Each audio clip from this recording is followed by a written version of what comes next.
people ask why I hated Reggie Miller, here's your answer. Of all his beefs, MJ hated Reggie Miller the most. And when I say hated, I mean the kind of hatred that haunted him for decades. Miller didn't just trash talk. He exposed a side of Jordan nobody else could reach, drove him to lose his cool, and even led to them throwing punches in the middle of a game. Today, we're diving straight into exactly why MJ couldn't stand him. And I promise, it's way deeper than you think.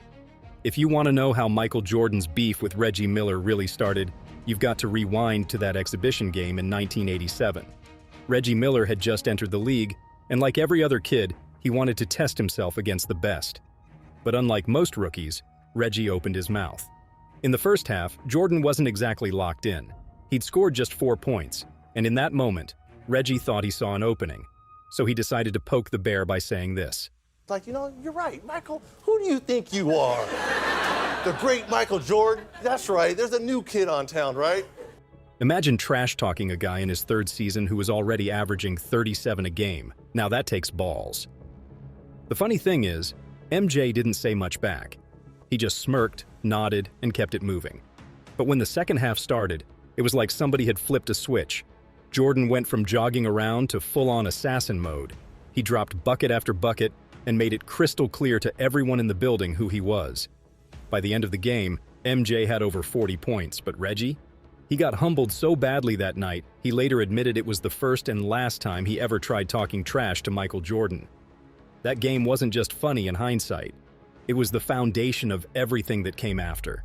From Jordan's perspective, Reggie wasn't just another opponent anymore. He was the rookie who had disrespected him and forced him to remind the world who MJ really was. And the thing about Jordan is, he never let things go. So what started as a preseason joke turned into years of tension. Every time the Bulls played the Pacers, there was this extra edge, and it wasn't just Jordan being competitive, he truly had it out for Reggie. In fact, by 1993, things boiled over so badly that it turned into an all-out brawl on the court. By 1993, Reggie Miller wasn't some rookie anymore. He'd turned himself into the face of the Pacers, averaging 20 a night and building a reputation as one of the league's most annoying sharpshooters. And I don't mean annoying like Patrick Beverley yelling at the ref. I mean the kind of player who clings to you like static electricity, never shuts up, and somehow gets every call. When Indiana played Chicago in March of that season, you could feel the tension bubbling. The Bulls were chasing a three-peat, Jordan was at the peak of his career, and Miller was desperate to prove the Pacers weren't just background characters in the Michael Jordan movie. The game got physical, and then this happened. 1 on 2, 1 on 3, couldn't get it, and put back, no, it did fall. Now Michael Jordan and Reggie Miller having a go at it. And I mean, we get fist throwing, here come the benches.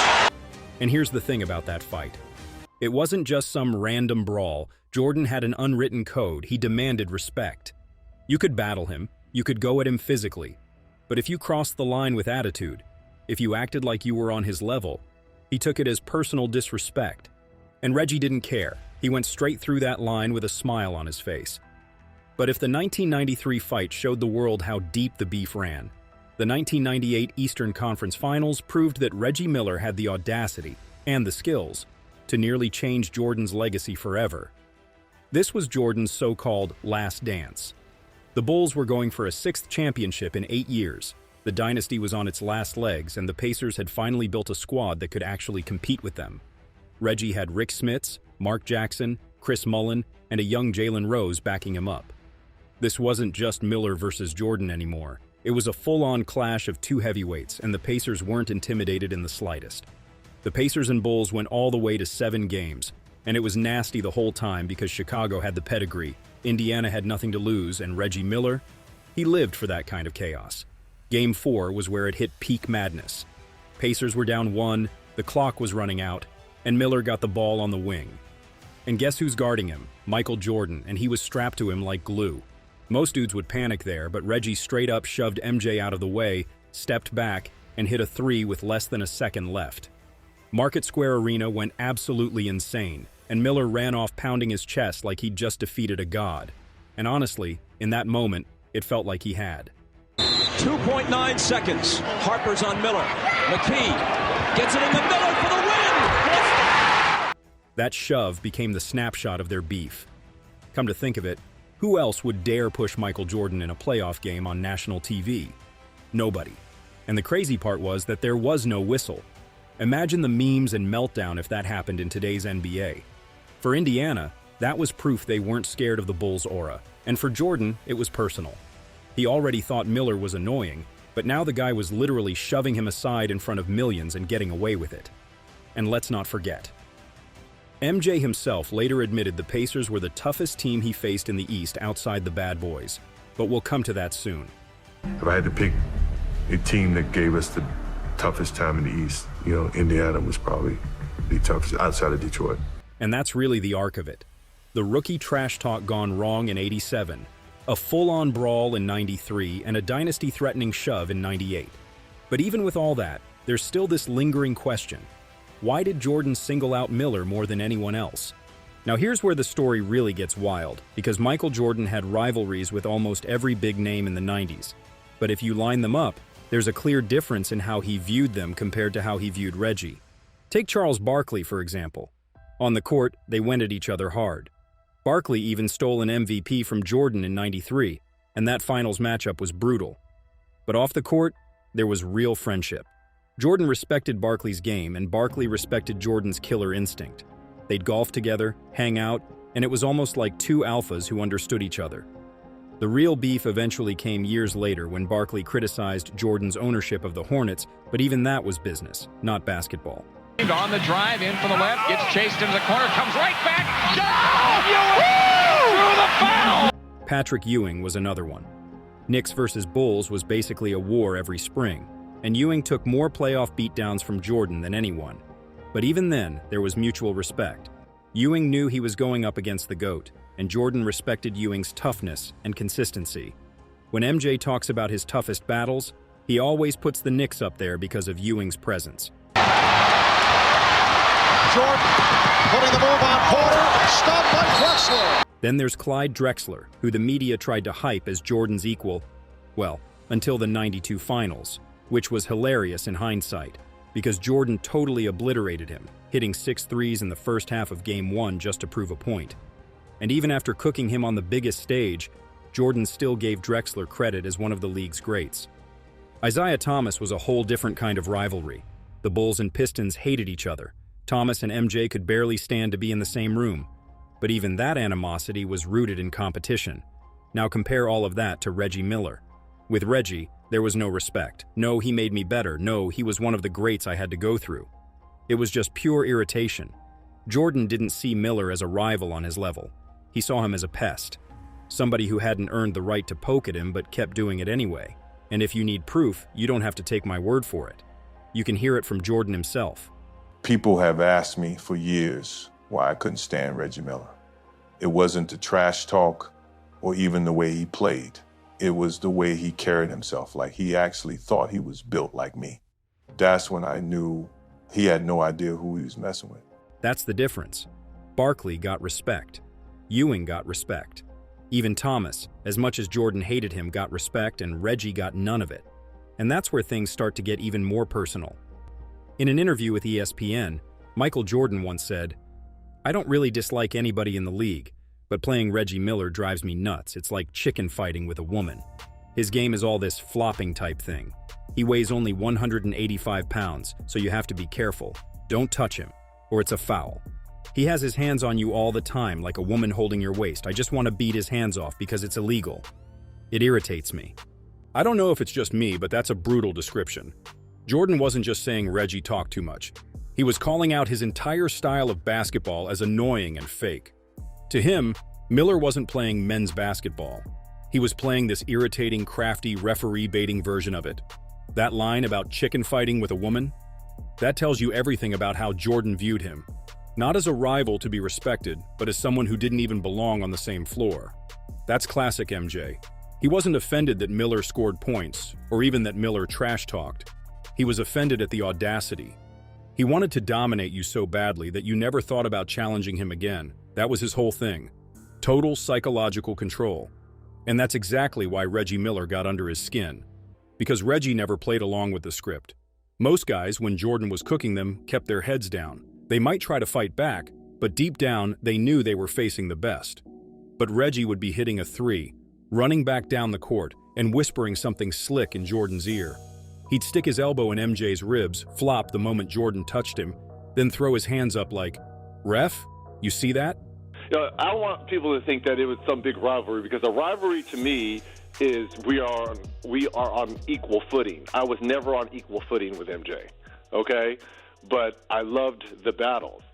And I know a lot of players that I played against, they would bow down to him. And that just was not going to be me. It was not in my nature to do that. So maybe I was hard-headed. Maybe I should have bowed down to him. That's the kind of stuff that drove MJ insane. Because in his world, there was an order. Michael Jordan at the top, then everybody else fighting for scraps. Reggie acted like he missed that memo completely. And the wild part? He kept poking the bear. Remember, this wasn't some all-NBA first-team guy or a finals MVP. This was Reggie Miller, a skinny sharpshooter from Indiana, refusing to bow to the king. He was the kid in school who wouldn't stop tapping your shoulder, and instead of running away when you got mad, he'd keep tapping harder. Jordan hated it because it chipped away at the aura he worked so hard to build. He wanted fear, silence, submission. Reggie gave him smirks, cheap fouls, and endless chatter. It wasn't just basketball anymore. It was psychological warfare. And Miller was the only one crazy enough to keep swinging even when he knew Jordan could bury him. And if you needed more proof that Reggie Miller wasn't scared of Michael Jordan, all you have to do is rewatch the 1998 Eastern Conference Finals. That shove became one of the most replayed highlights of Reggie's career, and it summed up their whole dynamic. Jordan was the untouchable superstar, and Reggie was the guy crazy enough to literally push him aside. And that series in '98 wasn't just about one shot. It was about survival. If Indiana had pulled that off, Jordan's entire legacy would have looked different. There'd have been no perfect 6-0 finals record, and we wouldn't have the Jordan dynasty we have today. By 1998, the Pistons were gone, the Knicks were worn down, and the rest of the East had folded. But Indiana? They still believed. They weren't intimidated, and Reggie was the face of that resistance. And for Jordan, that was infuriating. He spent years crushing everyone into submission, and yet here was Miller, still flopping and knocking down shots with the game on the line. When The Last Dance dropped in 2020, it brought back a lot of old rivalries. But the one that still felt the most personal was Jordan against Reggie Miller. More than 20 years later, Jordan was still laughing about that first time Reggie talked trash to him in a preseason game back in '87. On camera, he told the story, gave that smirk, and called himself Black Jesus. And he wasn't praising Reggie for keeping up. He was basically repeating what he said before. This dude had no idea who he was messing with. Reggie's been honest about it too. In a 2020 interview on The Dan Patrick Show, he said flat out that he was reluctant to do the interview for The Last Dance, and that tells you everything. It brought back a lot of those good and bad memories of going against that dude. Were you interviewed for this? Again, reluctantly, yes. I tried to fight it. I actually did. I didn't want to do it. You know that Michael had to approve everybody. Jordan could still joke around with Charles Barkley on the golf course, at least before they fell out in 2012. He's always been cool with Magic Johnson. But with Reggie, there was nothing. No laughs and no fake smiles. That cold shoulder carried into retirement guys like Clyde Drexler and Patrick Ewing earned Jordan's respect. They were rivals, but there was some mutual appreciation. Reggie? He was the one who never got that handshake. The guy who got under Jordan's skin in a way nobody else really managed. We can now understand why MJ was more irritated by Reggie, because most of the other famous NBA rivalries we talk about come down to something bigger. Take Shaq and Kobe, for example. That wasn't just two guys bumping heads during practice. It was a full-on personality clash while they were trying to dominate the league together. Shaq thought Kobe was too serious, Kobe thought Shaq didn't work hard enough, and the Lakers' locker room turned into a reality show before reality TV was even a thing.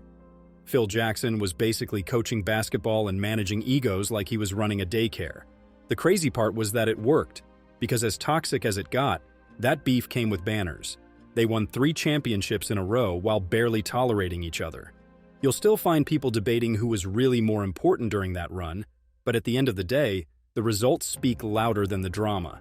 And now, looking back, people almost laugh about how wild it was that two guys who could barely stand each other managed to build a dynasty together. Team. Curry had a notion there to Barnes. Green and James jawing at each other while play continues. Iguodala the pull-up. That won't go. Then you've got LeBron and Draymond.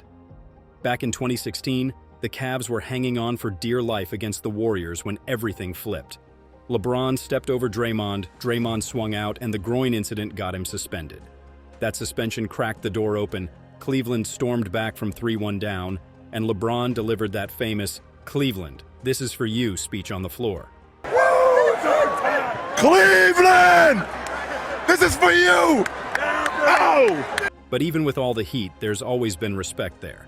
Draymond called LeBron one of the smartest players he's ever gone against, and LeBron doesn't waste energy on guys he doesn't rate.